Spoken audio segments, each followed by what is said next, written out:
వక్రతుండ మహాకాయ సూర్యకోటి సమప్రభ నిర్విఘ్నం కురు మే దేవ సర్వకార్యేషు సర్వదా. గురు బ్రహ్మా గురుర్విష్ణు గురుర్దేవో మహేశ్వరః గురు సాక్షాత్ పరబ్రహ్మ తస్మై శ్రీ గురవే నమః. శరదా శరదాంభోజ వదనా వదనాంబుజే సర్వదా సర్వదాస్మాకం సన్నిధిః సన్నిధిం క్రియాత్. శాంతాకారం భుజగశయనం పద్మనాభం సురేశం విశ్వాధారం గగనసదృశం మేఘవర్ణం శుభాంగం లక్ష్మీకాంతం కమలనయనం యోగిహృద్యానగమ్యం వందే విష్ణుం భవభయహరం సర్వలోకైకనాథం.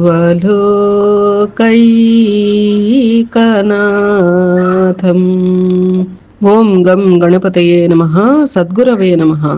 శ్రీ మహాసరస్వత్యై నమః. శ్రీలక్ష్మీనారాయణాభ్యాం నమః.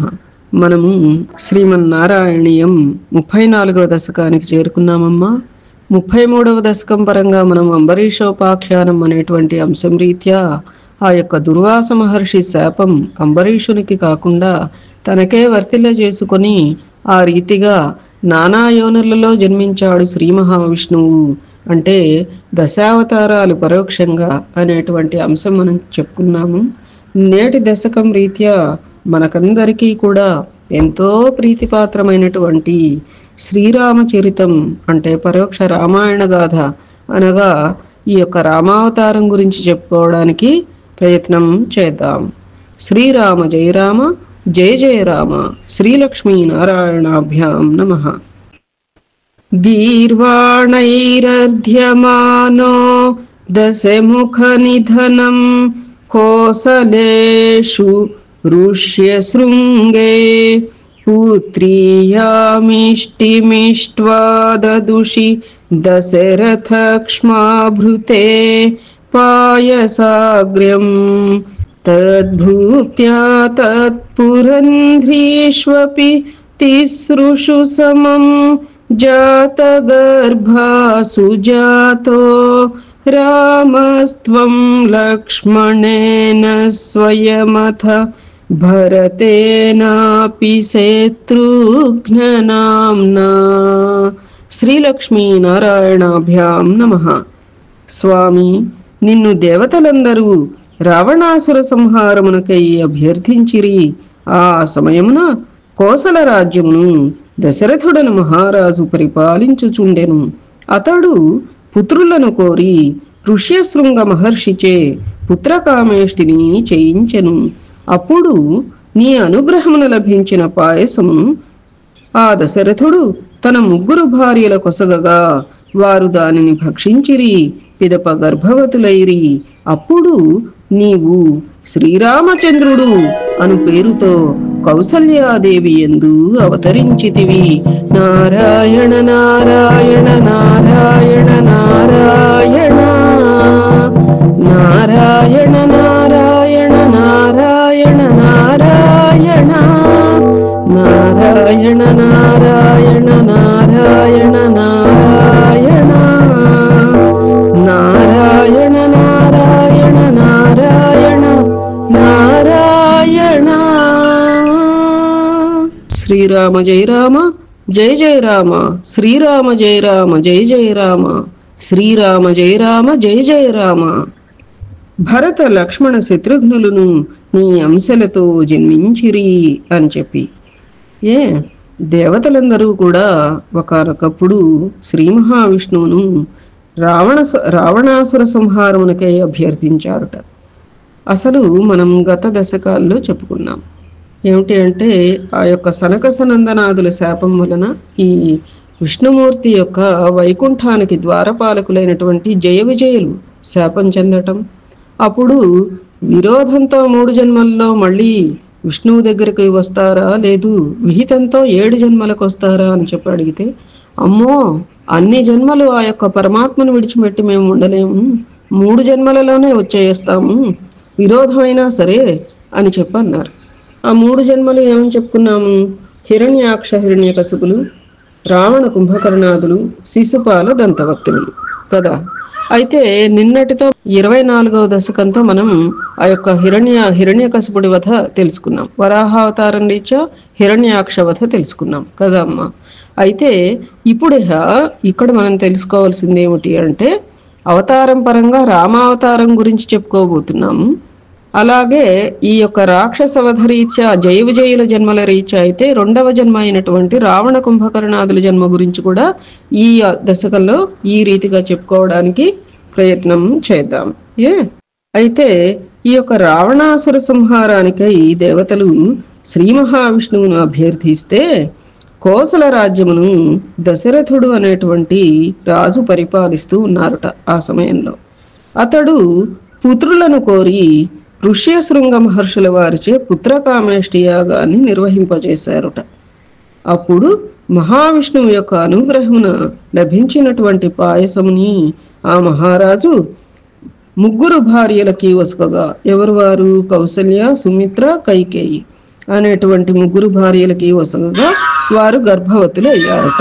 అప్పుడు శ్రీరామచంద్రుడు అనేటువంటి పేరుతో సాయిరామ్ కౌసల్యాదేవి యందు అవతరించావు తండ్రి, భరత లక్ష్మణ శత్రుఘ్నులను నీ అంశలతో జన్మించిరి అనగా, ఇప్పుడు శంఖచక్రాదులేమో భరత శత్రుఘ్నులు, లక్ష్మణుడేమో శేషపాన్పు కదా. అట్లా ఏమో శ్రీలక్ష్మీ నారాయణాభ్యాం నమః. కోదండీ కౌశికస్య క్రతువరమవితుం లక్ష్మణేనానుయాతో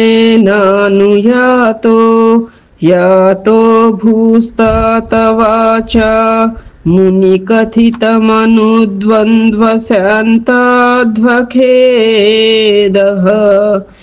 వృణాం త్రాణాయ బాణైర్మునివచన బలాత్ తాటకాం పాటయిత్వా లబ్ధ్వా స్మాదస్త్రజాలం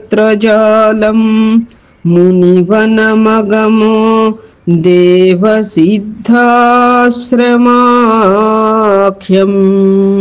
శ్రీలక్ష్మీ నారాయణాభ్యాం నమః. దేవా, నీ తండ్రి అయిన దశరథుని ఆజ్ఞను అనుసరించి విశ్వామిత్రుని యాగమును రక్షించుటకై ధనుర్బాణములను ధరించి తమ్మునితో కూడి బయలుదేరితివి. మీరు నడుచుచున్నప్పుడు శ్రమ కలగకుండుటకై విశ్వామిత్ర మహర్షి బల అతి బల అను 2 మంత్రములను నీకు ఉపదేశించను. మానవలోకమును కాపాడుటకై నీవు ఆ మహాముని ఆజ్ఞ మేరకు ప్రసన్నుడైన ఆ మహర్షి నుండి వివిధములగు అస్త్రములను పొంది ఆ ముని యొక్క సిద్ధాశ్రమమునకు చేరితివి. అది దశరథుని యొక్క ఆజ్ఞను అనుసరించి విశ్వామిత్రుల వారు యాగాన్ని సంరక్షించటం కోసమని చెప్పి రాముని పంపించమని అడగటం, వెంటనే లక్ష్మణుడు కూడా బయలుదేరటం, ఆ రీతిగా తమ్ముడితో కూడి బయలుదేరాము. మీరు నడుచుచున్నప్పుడు సాయిరాం శ్రమ కలగకుండుటకై విశ్వామిత్ర మహర్షి శ్రమ తెలియకుండా ఉండటానికని ఈ రామలక్ష్మణులకి బల అతిబల అనేటువంటి విద్యలను ఉపదేశించటం, మానవలోకమును కాపాడుటానికై మహాముని ఆజ్ఞ మేరకు ప్రసన్నుడైన ఆ మహర్షి నుండి వివిధములైనటువంటి అస్త్రాలను పొంది ఆ యొక్క సిద్ధాశ్రమం అంటే విశ్వామిత్ర మహర్షి యొక్క ఆశ్రమానికి చేరినావు కదా తండ్రి అని చెప్పి శ్రీలక్ష్మీ నారాయణాభ్యాం నమః. మారీచం ద్రావయిత్వా మఖశిరసి శరైరన్యరక్షాంసి నిఘ్నన్ కల్యాం కురువన్నహల్యాం పథి పదరజసా ప్రాప్య వైదేహగేహం భిందానశ్చాంద్రచూడం ధనురవనిసుతామిందిరామేవ లబ్ధ్వా రాజ్యం ప్రాతిష్ఠతాస్త్వం త్రిభిరపి చ సమం భ్రాతృవీరైః సదారైః. శ్రీలక్ష్మీనారాయణాభ్యాం నమః. ప్రభు, యజ్ఞము జరుగుచున్నప్పుడు వచ్చిన మారీచుడను ఆ రాక్షసుని నీ అస్త్రములచే పారద్రోలితివి. అట్లే ఇతర రాక్షసులను సంహరించితివి. త్రోవలో నీ పాదధూళిచే అహల్యకు శాప విముక్తిని కలిగించి ఆమెను పవిత్రురాలునిగా చేసితివి. పిదప జనకుని నగరమును ప్రవేశించితివి. అచ్చట శివధనస్సును విరిచి సీతాదేవి రూపమున ఉన్న లక్ష్మీదేవిని పరిగ్రహించితివి. తరువాత నూతన వధువులతో కూడియున్న వీరులకు నీ ముగ్గురు సోదరులతో కలిసి అయోధ్యానగరమునకు బయలుదేరితివి తండ్రి అని.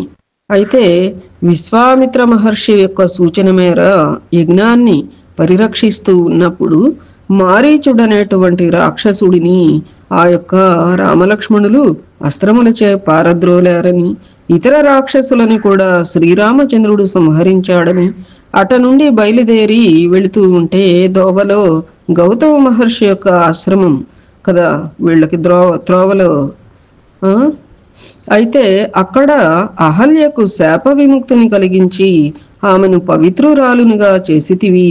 పిదప జనకుని నగరమును అంటే మిథిలా నగరమునకు ప్రవేశించి అచ్చట సీతా స్వయంవరం అన్నమాట, శివధనస్సును విరిచి సీతాదేవి రూపమున ఉన్నటువంటి లక్ష్మీదేవిని పరిగ్రహించితివి తండ్రి.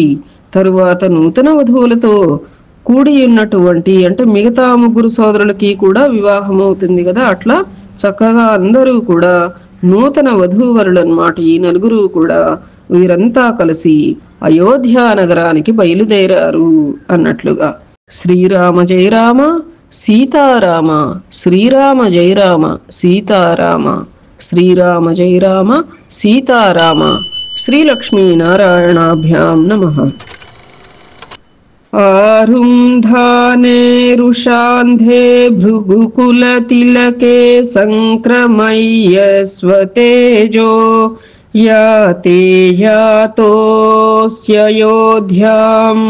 సుఖమిహ నివసన్ కాంతయా కాంతమూర్తే శత్రుఘ్నేనైకదాథో గతవతి భరతే మాతులస్యాధివాసం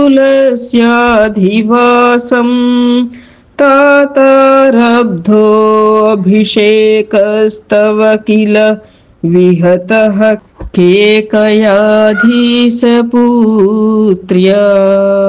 శ్రీలక్ష్మీనారాయణాభ్యాం నమః. ప్రభు, ఆ సమయమున తన గురువైన శివుని ధనస్సును నీవు విరిచితివని కోపముతో ఉన్న పరశురాముడు నిన్ను అడ్డగించెను. చివరకు అతని దగ్గరనున్న వైష్ణవ ధనస్సుతో పాటు అతని తేజము కూడా నీకు సంక్రమించెను. మిక్కిలి సుందరమైనటువంటి ఓ శ్రీరామచంద్ర, నీవు అయోధ్యకు చేరుకుని భార్య అయిన సీతాదేవితో చాలా కాలం సుఖముగా ఉంటివి తండ్రి. ఒకప్పుడు భరతుడు శత్రుఘ్నునితో కలిసి తన మేనమామ దగ్గరకు పోగా నీ తండ్రి అయిన దశరథుడు నీకు యువరాజ్య పట్టాభిషేకం చేయుటకు సిద్ధమాయను. అప్పుడు కైకేయి దానిని అడ్డగించినది అని. ఇదంతా మనం శ్రీరామ విజయ గ్రంథ పారాయణ చేసుకున్నాం కదా అమ్మ. చక్కగా మన ఛానల్లో పదిలపరచబడి ఉన్నాయి ఆ ఆడియోలన్నీ కూడా. సద్గురువు చెప్పినటువంటి గ్రంథాలలో ఒకటి కదా రామ విజయం అనేటువంటి గ్రంథం. గురుబంధువులందరికీ విదితమే కావచ్చు. సరే, ఏతావత ఏమిటి అంటే అప్పుడు శివధనస్సుని ఎక్కుపెట్టి శివధనస్సు విరిచి సీతాదేవిని చక్కగా పరిణయం చేసుకున్నారు శ్రీరామచంద్రుడు. అయితే శివధనస్సు విరిచావనేటువంటి కోపంతో పరశురాముడు అడ్డగించారు. ఎందుకంటే పరశురాముడికి మరి శివుడు గురువు కదా, అందువలన తన గురువు ధనస్సును విరిచేంతటి వాడు ఎవడసలు అని చెప్పి ఆయన కోపం వస్తుంది. చివరికి అతని దగ్గర, పరశురాముని దగ్గర ఉన్నటువంటి వైష్ణవ ధనస్సుతో పాటు, అంటే రాముడి దగ్గర ఉండేటువంటి కోదండం పరశురాముడు ఇచ్చినదే కదా, ఆ ధనస్సుతో పాటు ఆ యొక్క పరశురాముని తేజము కూడా సంక్రమిస్తుంది. అంటే అప్పుడు గ్రహిస్తారు ఈయన సాక్షాత్తు శ్రీ మహావిష్ణువు అని. పరశురాముడు గ్రహించి ఆ యొక్క క్రోధావేశాన్ని వెంటనే త్యజిస్తారన్నమాట. మిక్కిలి సుందరమైనటువంటి ఓ శ్రీరామచంద్రమూర్తి అయోధ్యకు చేరుకుని సీతాదేవితో చాలా కాలం మా రామచంద్ర ప్రభు సుఖంగా ఉన్నారుట. ఇంతలో ఒకప్పుడు భరతుడు, శత్రుఘ్నుడు కలిసి మేనమామ ఇంటికి వెళ్ళారుట. వెళ్ళేటప్పటికీ అక్కడ వెళ్ళారు. అప్పుడు దశరథుడు రామచంద్రుడికి యువరాజ పట్టాభిషేకం చేయడానికని సిద్ధమైతే కైకేయి ఆ ప్రతిపాదనని అడ్డగించిందన్నమాట. శ్రీలక్ష్మీ నారాయణాభ్యాం నమః. తాతోక్త్యాయాతు కామో వనమనుజవధూ సంయుతశ్చాపధారః పౌరానారుధ్య మార్గే గుహనిలయగతస్త్వం జటాచీరధారీ నావాసంతీర్య గంగామధిపదవి పునస్తం భరద్వాజమారాత్ నత్వా తద్వాక్యహేతో రతిసుఖమవసచ్చిత్రకూటే గిరీంద్రే. శ్రీలక్ష్మీ నారాయణాభ్యాం నమః. స్వామి, నీ తండ్రి అయిన దశరథుని మాటననుసరించి సీతా లక్ష్మణులతో కలిసి జడలను, నారచీరలను ధరించి ధనుర్ధారివై అడవికి బయలుదేరితివి. నీ వెంట వచ్చిన పౌరులను మార్గమధ్యమున వదిలి గుహుడున్న ప్రదేశమునకు పోయితివి. అచ్చట నౌక ద్వారా గంగను దాటి త్రోవలో ఉన్న భరద్వాజ మహర్షికి నమస్కరించి ఆ ముని చెప్పినట్లుగా చిత్రకూట పర్వతమందు కొంతకాలం సుఖముగా ఉంటివి అని. అయితే దశరథుని మాటను అనుసరించి సీతాలక్ష్మణులతో కలిసి నారచీరలను ధరించి ధనుర్ధారివై అడవికి బయలుదేరావు తండ్రి. నీ వెంట వచ్చినటువంటి పౌరులందరినీ కూడా మార్గమధ్యంలో వదిలి వెనక్కి వెళ్ళండి అని చెప్పి అతి కష్టం మీద ఆ అయోధ్య ప్రవాసులందరినీ వెనుకకు పంపి గుహుడున్న ప్రదేశానికి పోయారుట. అచ్చట నౌక ద్వారా గంగను దాటి త్రోవలో భరద్వాజ మహర్షి యొక్క ఆశ్రమానికి వెళ్ళి ఆ మహాముని చెప్పినట్లుగా వారి సూచన మేర చిత్రకూట పర్వతమందు కొంతకాలం సుఖంగా ఉన్నావు తండ్రి అని. శ్రీలక్ష్మీ నారాయణాభ్యాం నమః. శ్రుత్వా పుత్రార్తిఖిన్నం ఖలు భరతముఖాత్ స్వర్గయాతం స్వతాతం తప్తో దత్వాంబుతస్మై నిదధిత భరతే పాదుకాం మేదినీం చ అత్రిం నత్వాథ గత్వా వనమతి విపులం దండకం చండకాయం హత్వా దైత్యం విరాధం సుగతిమకలయచారుభోః శారభంగీం. శ్రీలక్ష్మీ నారాయణాభ్యాం నమః. ప్రభు, నీ తండ్రి అయిన దశరథుడు పుత్రుని ఎడబాటు వలన బాధ చెంది మరణించినట్లు భరతుని వలన విని మిక్కిలి దుఃఖించితివి. నీ తండ్రికి తర్పణములు చేసి భరతునకు నీ పాదుకలను, రాజ్యభారమును అప్పజెప్పితివి. తరువాత అత్రి మహర్షి యొక్క ఆశ్రమమునకు పోయి నమస్కరించి మిక్కిలి విశాలమైన దండకారణ్యమునకు చేరితివి. అచ్చట భయంకరాకారుడైన విరాధుడను రాక్షసుని చంపి శరభంగుడను మహర్షికి మోక్షమును ప్రసాదించితివి తండ్రి అని. తండ్రి అయినటువంటి దశరథుడు ఆ యొక్క పుత్రుని ఎడబాటు వలన, రాముని యొక్క ఎడబాటు వలన పాపం దిగులుతో మరణించాడు అనేటువంటి అంశం భరతుడి ద్వారా విని మిక్కిలి దుఃఖించి తర్పణాలను వదిలావు తండ్రి. అట్లే అయితే అప్పుడు ఏం చేస్తారు, భరతునికి ఆ యొక్క పాదుకలని రాజ్యభారాన్ని కూడా అప్పగించారు. తర్వాత ఏమో అత్రి మహర్షి యొక్క ఆశ్రమానికి పోయి అతనికి నమస్కరించి అక్కడి నుంచి దండకారణ్యానికి వెళ్ళావు. అక్కడ భయంకరాకారుడైనటువంటి విరాధుడు అనేటువంటి రాక్షసుడిని చంపి శరభంగుడు అనేటువంటి మహర్షికి చక్కగా మోక్షాన్ని ప్రసాదించావు తండ్రి అని. శ్రీలక్ష్మీ నారాయణాభ్యాం నమః. నత్వాగస్త్యం సమస్తాశరనికరసపత్రాకృతిం తాపసేభ్యః ప్రీత్యస్రౌషీః ప్రియైషీ తదను చ మునినా వైష్ణవే దివ్యచాపే బ్రహ్మాస్త్రే చాపి దత్తే పథి పితృసుహృదం వీక్ష్య భూయో జటాయుం మోదాద్గోదాతటాంతే పరిరమసి పురా పంచవట్యాం వధూట్యా.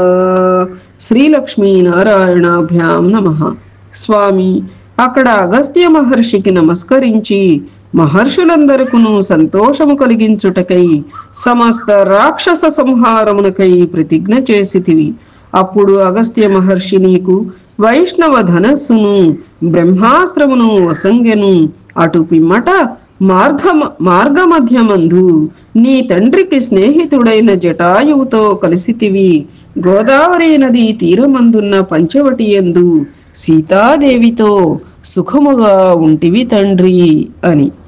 అయితే అక్కడ అగస్త్య మహర్షికి ఎక్కడ దండకారణ్యానికి వెళ్ళారు అని చెప్పుకున్నాం కదా గత శ్లోకంలో. అక్కడ అగస్త్య మహర్షికి నమస్కరించి మహర్షులందరికీ కూడా సంతోషాన్ని కలిగిద్దాము అని చెప్పి సమస్త రాక్షస సంహారానికి కూడా ఆయన ప్రతిజ్ఞ చేశారుట శ్రీరామచంద్రుడు. అప్పుడు అగస్త్య మహర్షుల వారు చక్కగా వైష్ణవ ధనస్సును బ్రహ్మాస్త్రమును కూడా రామచంద్రుడికి వసంగితే మార్గమధ్యమందు వసంగారు అయింది. అటు పిమ్మట మార్గమధ్యమందు తన దశరథ మహారాజుకి స్నేహితుడైనటువంటి జటాయువు కలిశారుట. అది గోదావరి నది తీరమందున్న పంచవటి యందు సీతాదేవితో సుఖముగా ఉంటివి తండ్రి అని. శ్రీలక్ష్మీ నారాయణాభ్యాం నమః.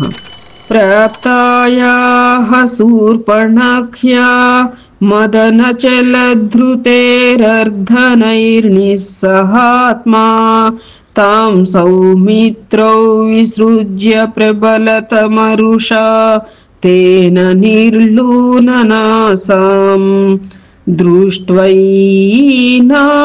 రుష్టచిత్తం ఖరమభిపతితం దూషణం చ త్రిమూర్ధం వ్యామింసీరాశరానప్యయుత సమధికాంస్తత్క్షణాదక్షతోష్మా.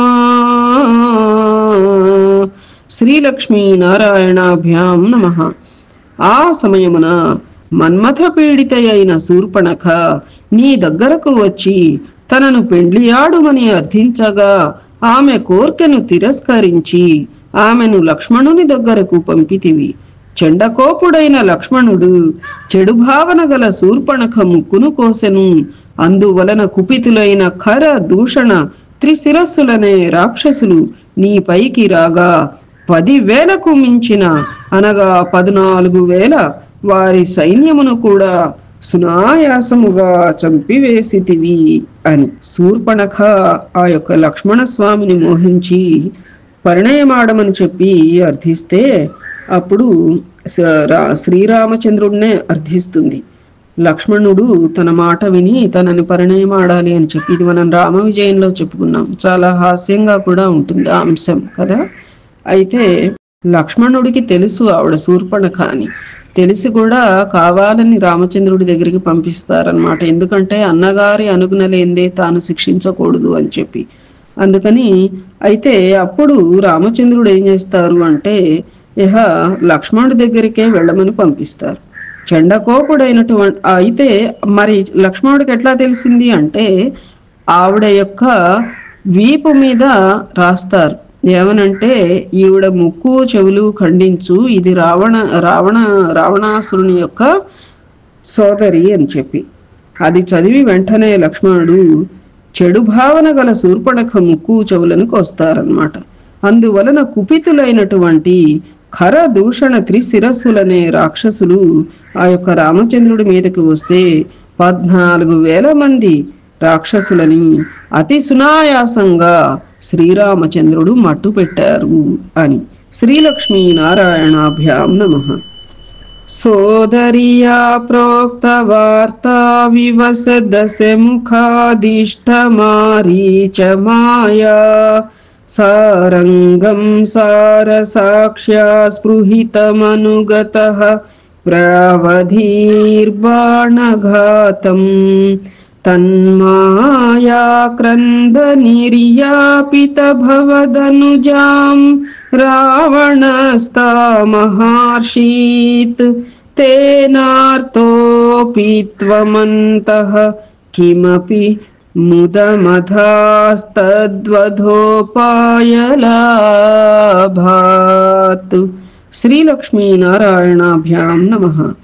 తన సోదరి అయిన శూర్పణఖ దండకావనమునందు జరిగిన వృత్తాంతమునంతయు చెప్పుటచే మిక్కిలి కోపమునకు లోనై రావణాసురుడు మారీచుని సహాయమును అర్థించెను. ఆ మారీచుడు మాయలేడి రూపమున రాగా దానిని సీతాదేవి కోరెను. అందువలన ఆ లేడి వెంటబడి చివరకు దానిని నీ బాణముచే సంహరించితివి. ఆ మాయలేడి యొక్క మాయాక్రందనను విన్న సీతాదేవి నీ కొరకై లక్ష్మణుని పంపగా ఒంటరిగా ఉన్న సీతాదేవిని రావణుడు అపహరించెను. నీకు ప్రాణతుల్య అయిన సీతాదేవిని రావణుడు అపహరించినందువలన బాధపడి రాక్షసులను వధించుటకు తగిన కారణం లభించిందిలే అని లోలోన నీవు సంతసించితివి తండ్రి అని. ఒక చెడు వెనకాలే ఒక మంచి ఉంటుందన్నమాట. అది కారణం లేని కార్యం లేదు, అకర్మలలో కర్మ అని అక్కడ భగవద్గీతలో చెప్పినట్లుగా. అయితే సోదరి అయినటువంటి రావణాసురుడి యొక్క సోదరి అయినటువంటి శూర్పణఖ దండకారణ్యంలో జరిగినటువంటి వృత్తాంతం అంతా తన అన్నగారికి చెప్పేటప్పటికీ మారీచుడి సహాయాన్ని అర్థించాడుట రావణుడు. మారీచుడు రావణాసురుడికి ఏమవుతారు? మేనల్లుడే అవుతారు. ఆ మారీచుడు మాయలేడి రూపమున వచ్చి అక్కడ అట్లా అంటే ఒక బంగారపలేడి ఎక్కడా కూడా ఉండదు కదా, అట్లా విచిత్ర రూపంతో అటు ఇటు తిరుగుతూ ఉంటే సీతాదేవి ఆ లేడిని తీసుకురమ్మని అడుగుతారు. వెంటనే శ్రీరామచంద్రుడు ఆ లేడి వెంటబడి చివరకు దానిని బాణంచే సంహరిస్తారు. సంహరించేటప్పటికీ అప్పుడు మాయలేడి యొక్క మాయాక్రందనను అప్పుడు ఆ లేడి చివరికి హా రావణ అనో ఏదో గట్టిగా అరుస్తుంది. అరిచేటవాడికి రావణ అని అరవదు, అయ్యో రావణ అని కాదు, హా సీత హా లక్ష్మణ అని అరుస్తాడు. వాడు చచ్చిపోయే ముందు కూడా వాడు చూడండి ఆ రాక్షసుడు అట్లా అలజడి చేసే పోయాడు.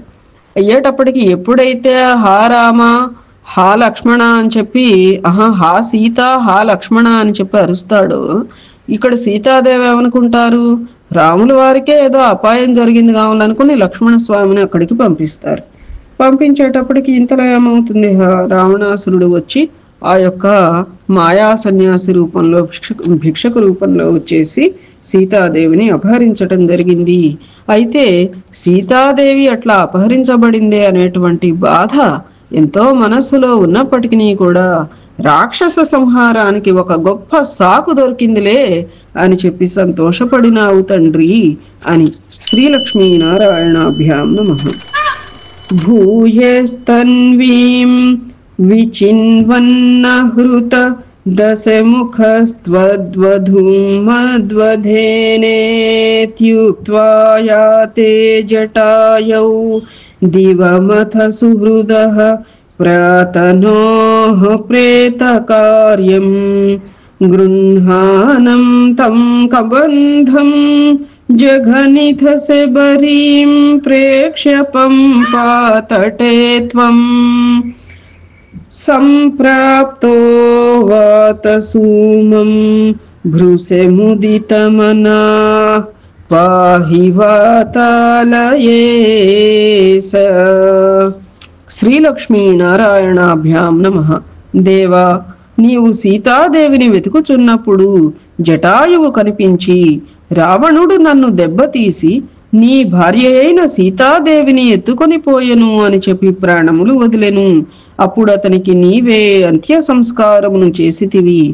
తరువాత మేము పట్టుకొనబోచున్న కబంధుడను రాక్షసుని సంహరించి పంపా సరస్తీరమున ఉన్న శబరికి దర్శనమిచ్చితివి. అటు పిమ్మట వాతాత్మజుడైన హనుమంతుని చూచి మిక్కిలి సంతసించితివి. అట్టి వాతాలయేశ, నీవు నన్ను రక్షింపుము తండ్రి అని. మనోజవం మారుతతుల్యవేగం జితేంద్రియం బుద్ధిమతాం వరిష్టం వాతాత్మజం వానరయోధముఖ్యం శ్రీరామదూతం శిరసా నమామి. హనుమతే నమః. అయితే సీతాదేవిని వెతుకుతూ ఉన్నప్పుడు జటాయువు కనిపించి ఏమని చెప్పారుట? రావణుడు పాపం సీతాదేవిని రావణాసురుడు అపహరించి ఎత్తుకుపోతూ ఉంటే పుష్పక విమానంలో ఆ విమానానికి జటాయువు పాపం ఎంతో అడ్డగిస్తారు ఆ విమానాన్ని. అప్పుడు రావణాసురుడు రెక్కలను ఖండిస్తారు కదా. అందుకని సీతాదేవిని ఎత్తుకుపోతూ ఉంటే అడ్డుపడితే నన్ను దెబ్బతీసి మొత్తానికి సీతాదేవిని ఆ రావణాసురుడు ఎత్తుకుపోయాడు అని జటాయువు ప్రాణాలను వదిలితే సాక్షాత్తు శ్రీరామచంద్రుడే ఆ జటాయువుకు అంత్య సంస్కారం చేశారుట. ఆ తర్వాత కబంధుడనేటువంటి రాక్షసుడిని కూడా సంహరించి పంపానదీ తీరంలో ఉన్నటువంటి శబరికి దర్శనమిచ్చావు తండ్రి. అటు తరువాత వాతాత్మజుడైనటువంటి హనుమంతుని చూచి మిక్కిలి సంతసించితివి. అట్టి వాతాలయేశ, నీవు నన్ను రక్షింపుము, మమ్మల్నందరినీ కూడా రక్షించు తండ్రి అని. శ్రీలక్ష్మీనారాయణాభ్యాం నమః. శ్రీరామచరితం 1వ భాగం అను 34వ దశకం సమాప్తం.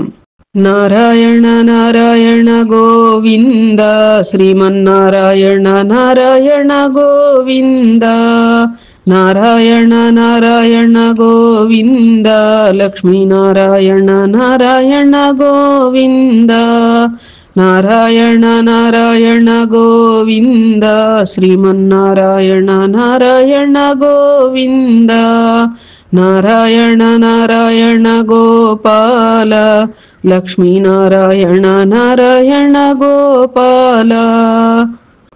ఏతత్ ఫలం సర్వం సద్గురుచరణారవిందార్పణమస్తు. సద్గురవే నమః. శ్రీమాత్రే నమః. శ్రీలక్ష్మీనారాయణాభ్యాం నమః. శ్రీరామ జయ రామ, జయ జయ రామ. శుభం భవతు.